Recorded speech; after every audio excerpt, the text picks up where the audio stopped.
We asked in Know-It-Alls earlier how police find out changes to the laws, even small changes that have gone through.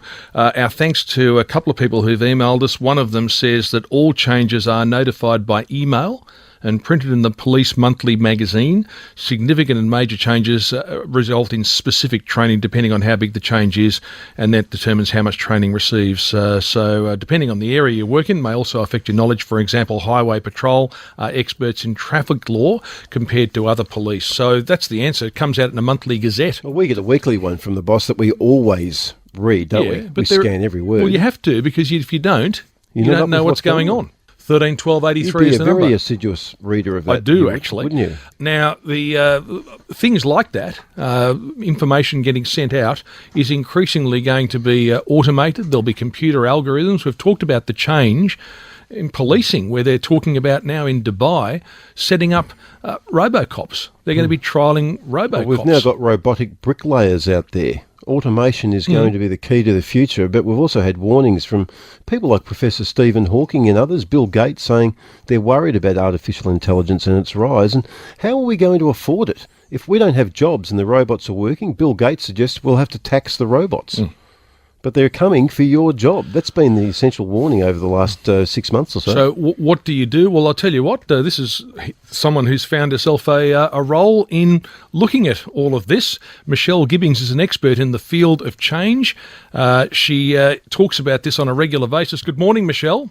Hello, how are you? Very well, Michelle. I'm just a little bit worried. I mean, how do I ensure that I can sort of stay on radio and stay in broadcasting when it's possible that a robot might come along and take my job later on?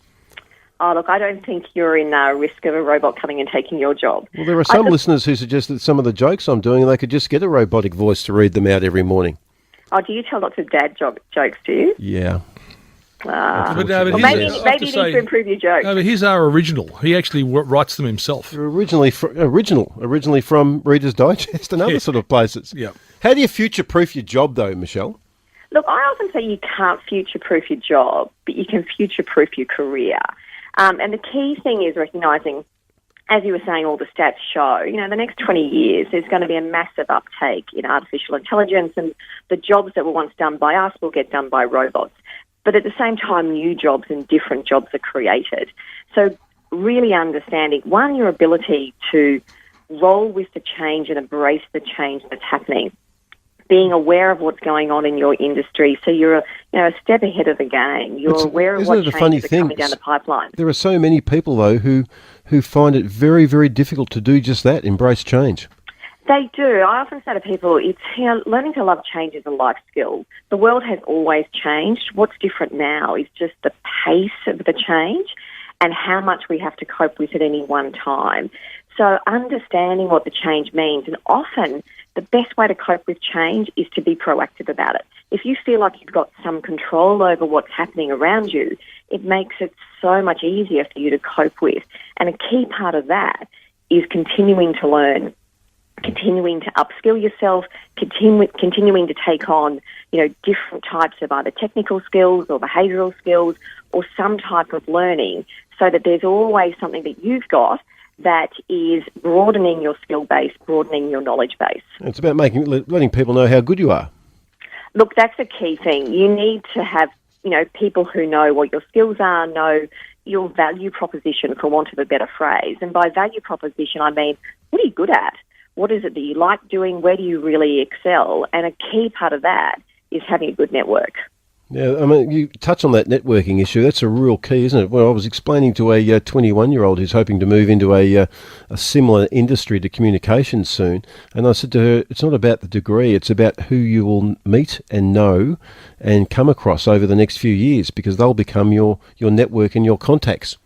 Absolutely. And I look at networking from a couple of perspectives, and often networking has a really almost negative attachment. People think it's really kind of schwammy and it's not genuine. When you're networking, it needs to be genuine. One, you need to be interested in people, and you need to be interested in how you can help them, because it's by helping other people that then they're going to be wanting to help you.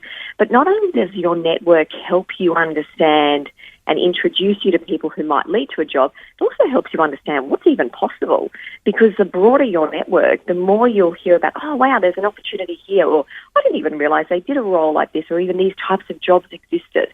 So your network is crucial. Michelle, you must come across so many, different sort of employees. You see the whole range, don't you? The whole zoo of office places there. I do. Do you think the number of people who, for the lack of a better phrase, suck up to the boss is on the rise? Because people are afraid about losing their jobs. Look, I wouldn't necessarily characterise it like that. I mean, it's interesting. You definitely need to get on with people, and politics, particularly in big organisations, it's a reality.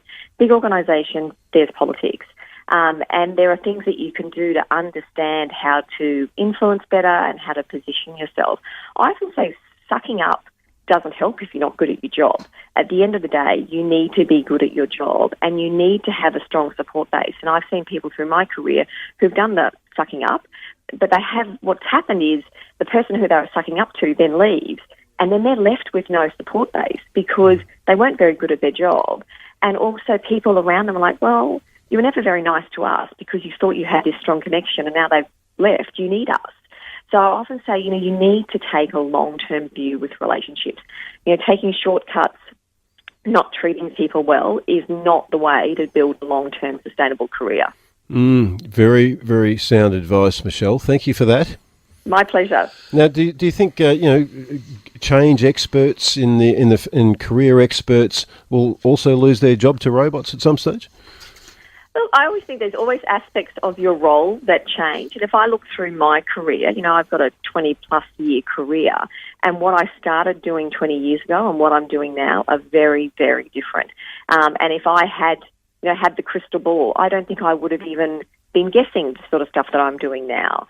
So it's about being aware of the opportunities and just taking a risk.